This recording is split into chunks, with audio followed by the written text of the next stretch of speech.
नमस्कार विद्यार्थी मित्र हो. मी प्राध्यापक राजकर सर तुमचं इयत्ता 11वी अकाउंटिंग अँड ऑफिस मॅनेजमेंट या सर्व विद्यार्थ्यांचं सर्वप्रथम मनापासून स्वागत करतो. आजच्या तासाला आपण पेपर 3 म्हणजे fundamental of costing and auditing या पेपर 3 मधील भाग 2 पार्ट 2 ऑडिट जो आहे या ऑडिट पार्ट 2 या भागामध्ये आपण आज पाहणार आहोत पहिलं प्रकरण अंकेशनाची ओळख. आता या अंकेशनाची ओळख या टॉपिकमध्ये आपण काय काय अभ्यास पाहणार आहोत. तर सर्वप्रथम मी आपणाला सांगू इच्छितो या टॉपिकमध्ये आपल्याला पाहायचं आहे अंकेशनाचा उगम, अर्थ व्याख्या, अंकेशनाची व्याप्ती, अंकेशनाची उद्दिष्टे, अंकेशनाचे सिद्धांत, अंकेशनाचे फायदे, अंकेशनाच्या मर्यादा म्हणजे तोटे यासारख्या गोष्टींवर आपण चर्चा करणार आहोत. आपण टप्प्याटप्प्याने एका मुद्द्याकडे आपण पाहूया. सर्वप्रथम आपण पाहणार आहोत अंकेशन उगम, ऑरिजिन ऑफ ऑडिट. याच्यामध्ये असं म्हणता येईल की सर्वसाधारणपणे असे मानले जाते की 18व्या शतकात अंकेशन पद्धतीचा खरा जन्म झाला. रोमन साम्राज्याच्या इतिहासात अशी उदाहरणे पाहावयास मिळतात. त्यावेळी सरकारी हिशोबाची तपासणी केली जात होती, परंतु हिशोब तपासणी फक्त सरकारी हिशोबापुरतीच मर्यादित होती. इतर क्षेत्रात हिशोब तपासणीची पद्धत अस्तित्वात नव्हती.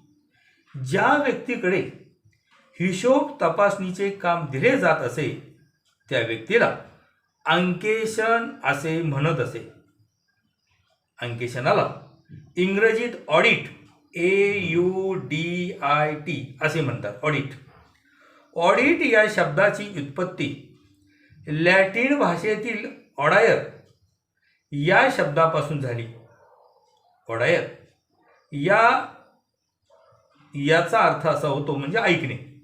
त्या काळी अशी पद्धत होती की जी व्यक्ती हिशोब लिहित असे ती व्यक्ती एखाद्या तज्ज्ञ व निपक्ष मानल्या गेलेल्या व्यक्तीकडे जाऊन आपला लिहिलेला हिशोब वाचून दाखवित असे.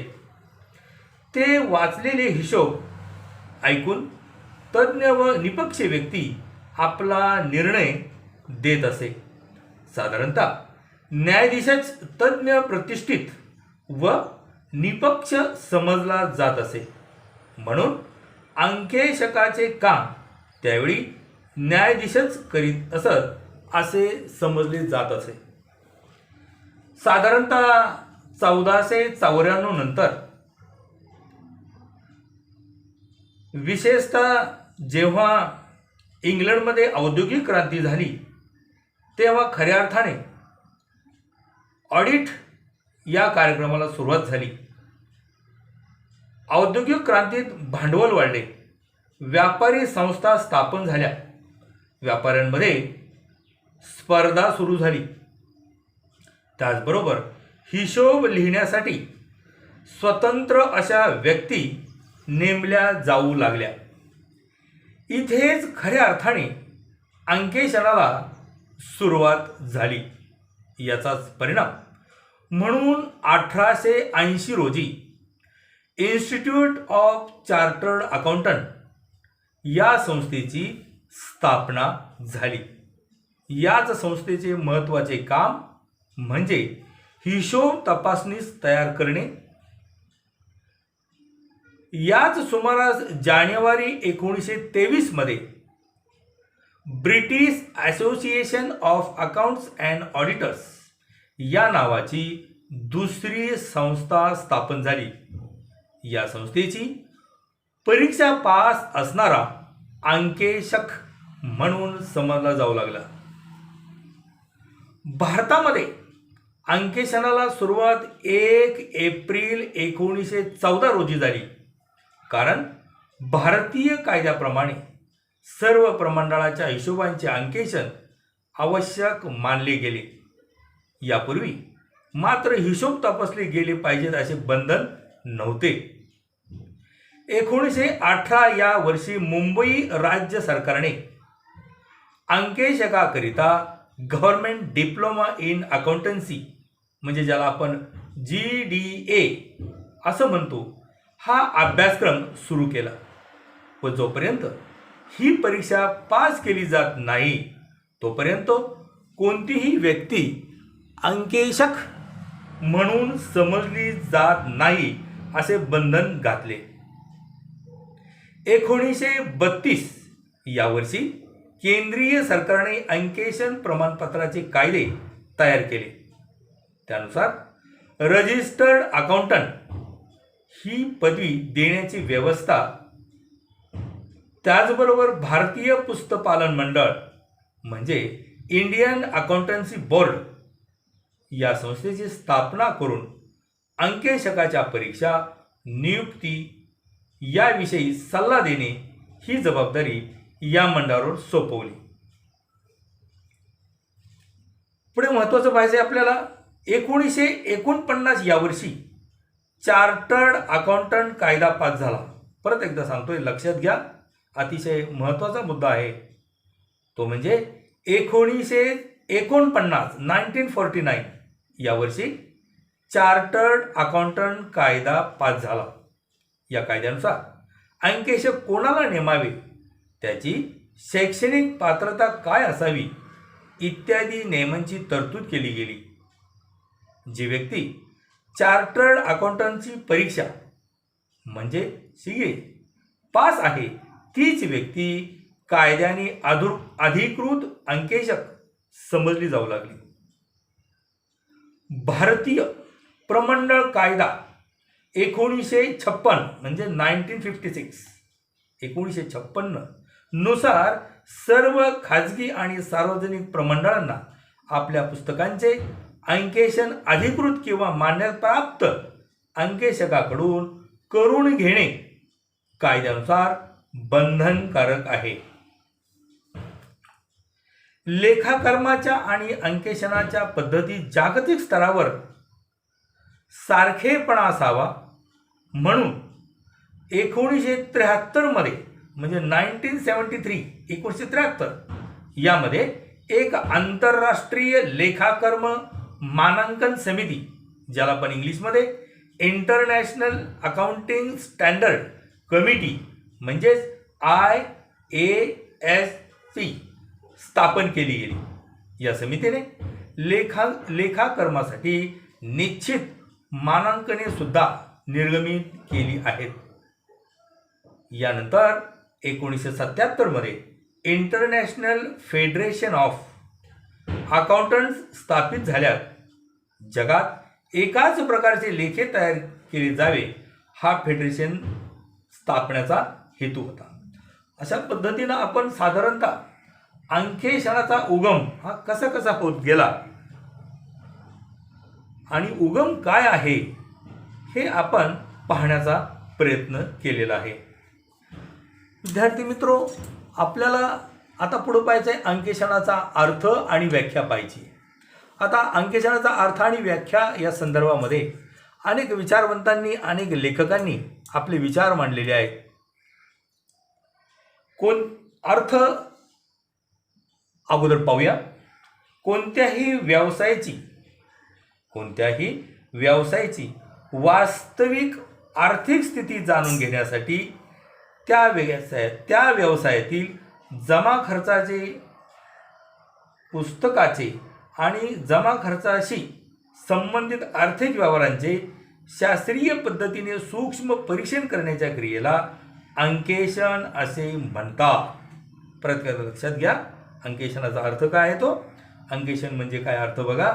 कोणत्याही व्यवसायाची वास्तविक आर्थिक स्थिती जाणून घेण्यासाठी त्या व्यवसायातील जमा खर्चाच्या पुस्तकाची आणि जमा खर्चाशी संबंधित आर्थिक व्यवहारांचे शास्त्रीय पद्धतीने सूक्ष्म परीक्षण करण्याच्या क्रियेला अंकेशन असे म्हणतात असं आपल्याला म्हणता येईल.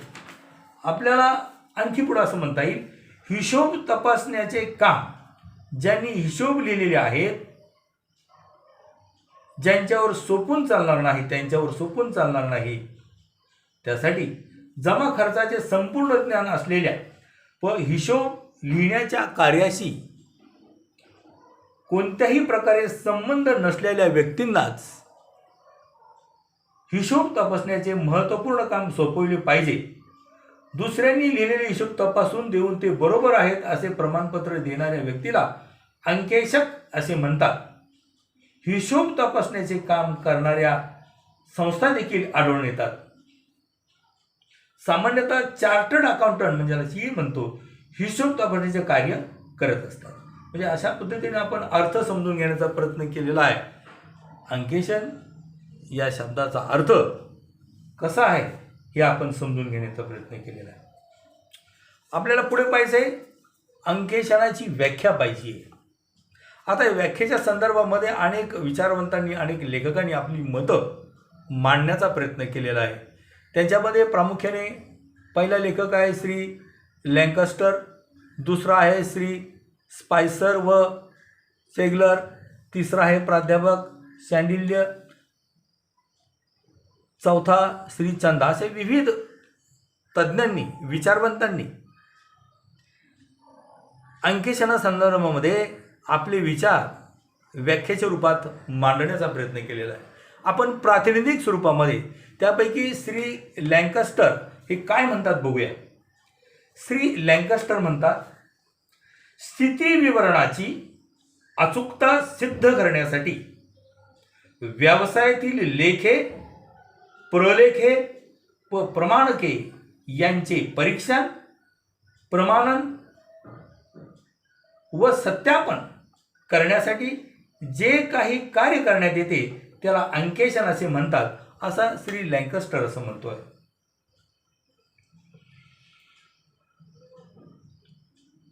त्याचप्रमाणे प्राध्यापक सँडिल्य काय म्हणतोय, व्यवसायाच्या वास्तविक आर्थिक स्थितीचे ज्ञान प्राप्त करून घेण्यासाठी त्या व्यवसायाच्या लेखा पुस्तकाचे परीक्षण, तुलना, तपासणी, पुनर्निरीक्षण, सूक्ष्म निरीक्षण, परीक्षण आणि सत्यापन करणे म्हणजे अंकेशन होय.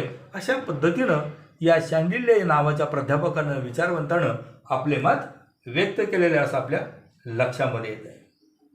आपल्याला पुढं पाहिजे अंकेशनाची व्याप्ती म्हणजे स्कोप ऑफ ऑडिट. अंकेशनाची व्याप्ती काय आहे? अंकेशनाच्या व्याप्तीमध्ये आपल्याला असं म्हणता येईल, जमा खर्च लिहिणे, त्यावरून अंतिम लेखे तयार करणे इत्यादीशी अंकेशकाचा काही संबंध नाही. लिहिलेल्या जमा खर्चाची तपासणी करून बुद्धिमत्तापूर्ण आलोचन करणे एवढेच अंकेशनाचे कार्य आहे. व्यवसायाच्या सर्व लेखापुस्तकाचे काटेकोरपणे परीक्षण करणे हे अंकेशकाचे खरे कार्य आहे.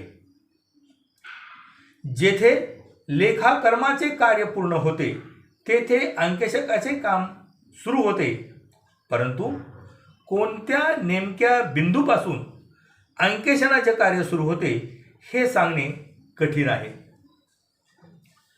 कारण एकल व्यापाऱ्याच्या अथवा भागीदारी संस्थांचे अंकेशन करताना लाभालाभ लेखा व स्थिती विवरण तयार करण्याची जबाबदारी अंकेशकावर सोपवण्यात येते. त्यामुळे अंतिम लेखे तयार करणे व त्यांचे परीक्षण करून सत्यतेबद्दल आपला अहवाल सादर करणे इत्यादी कामे अंकेशकाला करावी लागतात. म्हणजेच लेखापाल व अंकेशक अशी दुहेरी भूमिका अंकेशकाला वटावी लागते असं आपल्याला म्हणता येईल. अंकेशन कार्याचे स्वरूप आणि व्याप्ती नीट लक्षात ठेवण्यासाठी किंवा येण्यासाठी आपणाला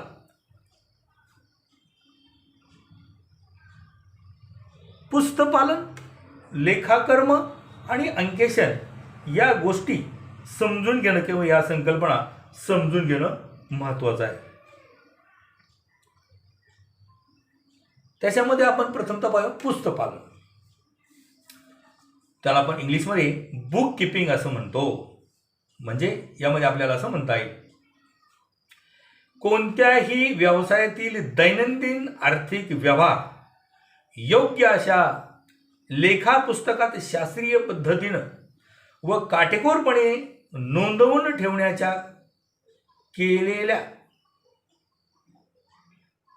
ठेवण्याच्या कलेला पुस्तपालन असे म्हणतात.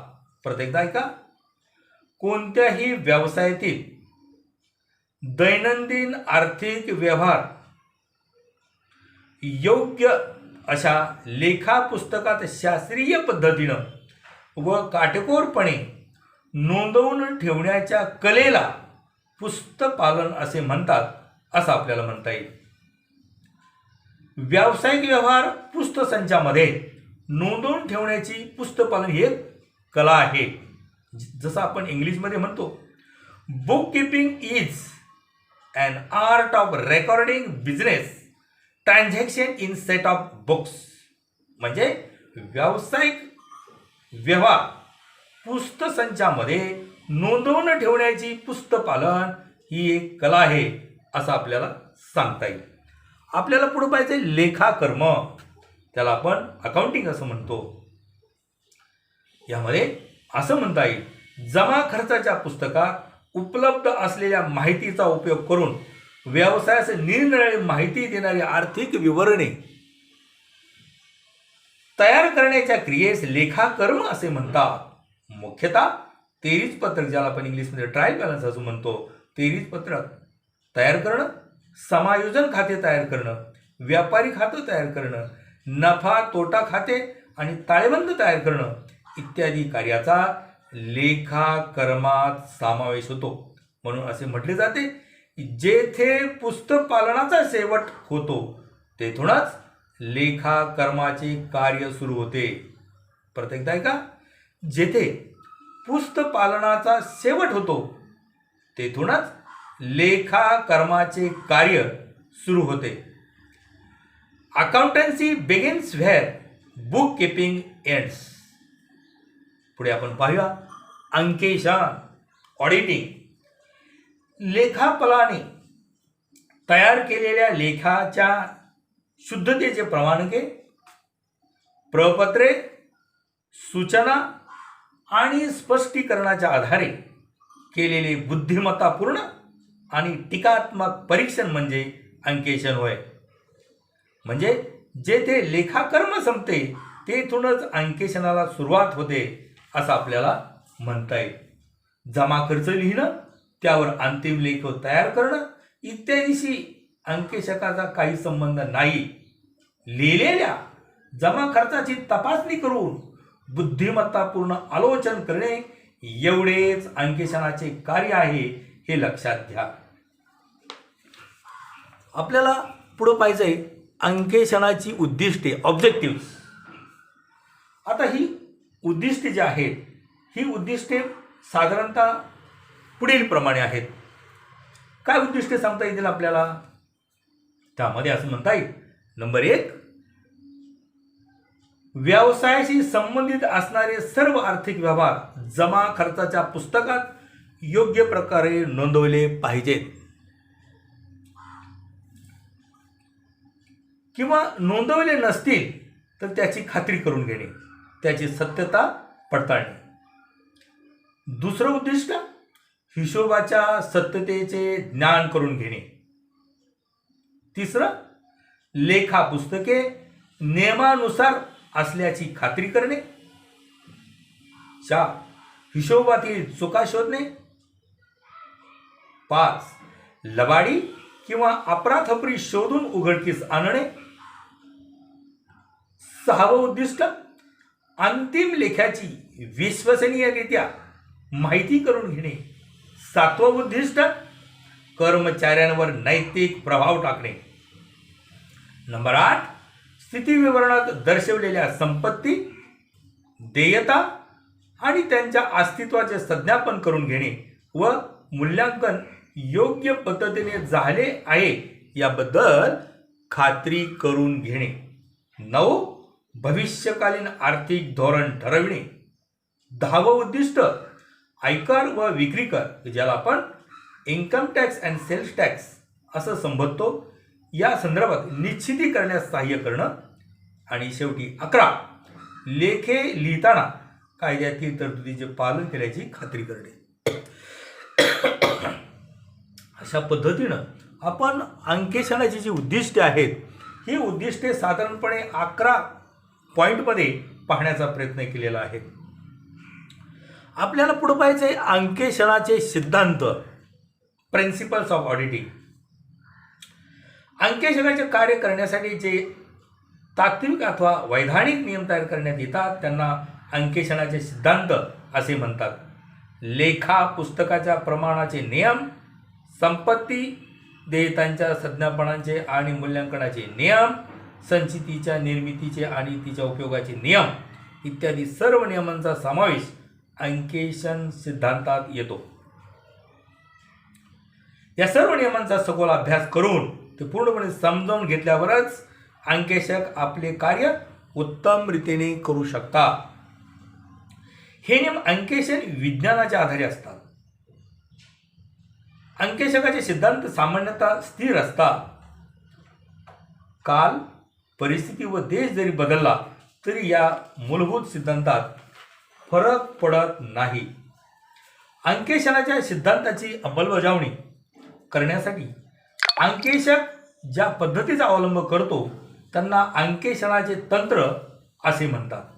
म्हणजे अशा पद्धतीनं आपण अंकेशनाचे सिद्धांत जे आहेत ते सिद्धांत पाहण्याचा प्रयत्न केलेला आहे. आपल्याला आता पुढं पाहिजे अंकेशनाचे फायदे. म्हणजे अंकेशन केल्यामुळे काय काय फायदे होतात. ॲडव्हान्टेजेस ऑफ ऑडिटिंग, काय काय बेनिफिट होतात ते आपल्याला पाहिजे. अंकेशनाचे फायदे. नंबर 1, व्यवहाराच्या नोंदी योग्य वेळी आणि काळजीपूर्वक केल्या जातात. दुसरा फायदा, चुकांचे प्रमाण कमी होते, लबाडीच्या व्यवहारांना आळा बसतो. तिसरा फायदा, व्यवसायाच्या खऱ्या आर्थिक स्थितीचे ज्ञान होते आणि त्यासह पुढील वर्षी उठतो. चौथा फायदा, लेखा कर्माच्या पद्धतीत असणारे दोष किंवा उणीवा त्या समजतात आणि त्याच्या सुधारणा घडवून आणता येतात. पाचवा फायदा, हिशोबातील चुका लबाडीचे व्यवहार उघडकीस येतात आणि त्यामुळे कर्मचारी चुकीचे काम करायला धाडस तयार करत नाही व त्यांचं चुकीची किंवा अपराध करण्याचे धाडस करत नाही असं आपल्याला म्हणता येईल. अंकेशनाचा फायदा नंबर 6, भागीदारी संस्थेत अनेक प्रसंगी अंकेशित लेखे प्रमाण मानले जाते. 7वा फायदा, दैनंदिन व्यवहार ठीक आहे की नाही याची कल्पना भागीदारांना येते. 8, त्रस्त व्यक्तींना विश्वासार्हता वाटतात. 9, हिशोबातील गोंधळ अफरातफर उघडकीस आणून संभाव्य नुकसानीपासून बचाव करता येऊ शकतो. 10वा फायदा, अंकेशित लेखे न्यायालयात पुरावा म्हणून आपणाला दाखवता येते. आणि 11वा शेवटचा फायदा, ज्या व्यवसायाच्या लेखापुस्तकाचे नियमित अंकेशन होते त्या व्यवसायाच्या बाबतीत सर्वसामान्य जनतेला विश्वास निर्माण होतो. म्हणजे अशा पद्धतीनं आपण अंकेशनाचे जे काही फायदे आहेत ते फायदे समजून घेण्याचा प्रयत्न केलेला आहे 11 पॉईंटमध्ये. आपल्याला आता शेवटी पाहिजे अंकेशनाच्या मर्यादा किंवा दोष किंवा तोटे. आता अंकेशनाचे दोष किंवा मर्यादा जे आहेत किंवा तोटे जे आहेत ते आपल्याला पाहिजे. त्याच्यामध्ये थोडक्यात पाहूया. 1, चुका व अपराधपरीस उघडकीस न येणे. चुका व अपराधपरी उघडकीस न येणे म्हणजे काय. काही वेळा विशिष्ट हेतूने पूर्वनियोजित केलेल्या चुका व अपराधपरी अंकेशकात उघडकीस न येण्याची शक्यता राहते. अशा चुका व अपराधपरी हेतूपूर्वक घडून आणण्यात व्यवसायाच्या मालकाचा हात असू शकतो. म्हणजे एक मर्यादा आहे. दुसरी मर्यादा किंवा दुसरा दोष काय या पद्धतीमधला, अंकेशकाला इतरांनी दिलेल्या स्पष्टीकरणावर अवलंबून राहावे लागते. म्हणजे कंपनीमध्ये काही जबाबदार अधिकारी असतील, त्यांनी काही माहिती दिली किंवा स्पष्टीकरणं दिली तरच त्याला त्याचं काम करता येतं. तिसरी मर्यादा, इतरांच्या मतावर अवलंबून राहावं लागतं, की जसं अंकेशक हा प्रत्येक व्यवसायातील क्षेत्रात तज्ज्ञ नसतो, त्याला त्या क्षेत्रातील तज्ज्ञांनी दिलेल्या मतांवर अवलंबून राहावं लागतं. आणि चौथी मर्यादा, इतरांशी मतभेद असणं. इतर म्हणजे कोण? व्यवस्थापक असतील, लेखापाल असतील, इंजिनियर असतील, तर यांच्या संदर्भामध्ये त्याच्यात मतभेद असू शकतात. पाचवा दोष या पद्धतीमधला या अंकेशनाच्या बाबतीमध्ये असं म्हणता येईल. पाचवा आकडा, वाढत्या किमतीचा प्रभाव. सहावी मर्यादा, अंकेशाला गैरमार्गाने प्रभावित करणं. सातवी मर्यादा, भविष्यकालीन आर्थिक धोरण व नीतीबाबत खात्री नसणं. आठवी मर्यादा, अंकेशकाला सर्वच व्यवहार तपासणे शक्य नाही. 9, अंकेशन ही बाब खर्चिक व वेळेचा अपव्यय आणणारी आहे. अशा पद्धतीनं आपण paper 3 fundamental of costing and auditing या विषयामधील पार्ट 2 पार्ट 2 ऑडिट जो आहे यातील पहिलं प्रकरण अंकेशनाची ओळख या टॉपिकमधील काही मुद्द्यावर आधारित आपण चर्चा केलेली आहे. त्याच्यामध्ये प्रामुख्याने अंकेशनाचा उगम काय आहे तो पाहिलेला आहे, अंकेशनाचा अर्थ काय आहे, व्याख्या काय आहे आणि विविध विचारवंतांनी विविध लेखकांनी काय आपली मतं मांडलेली आहे अंकेशनाच्या संदर्भात हेही आपण अभ्यासाचा प्रयत्न केलेला आहे. त्याच्यानंतर अंकेशनाची व्याप्ती ही कशी कशी आहे, म्हणजे पुस्तकपालनामध्ये, लेखाकर्माच्या बाबतीमध्ये अंकेशनामध्ये यांचा काय संबंध आहे हे व्याप्तीच्या माध्यमातून आपण समजून घेण्याचा प्रयत्न केलेला आहे.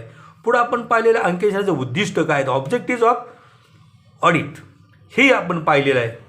त्याच्यानंतर पुढे आपण पाहण्याचा प्रयत्न केलेला अंकेशनाचे सिद्धांत, अंकेशनाचे फायदे, अंकेशनाच्या मर्यादा म्हणजे तोटे. म्हणजे अशा पद्धतीने या टॉपिकमध्ये आपण विविध स्वरूपामध्ये माहिती पाहण्याचा प्रयत्न केलेला आहे. धन्यवाद. या ठिकाणी आपण थांबूया.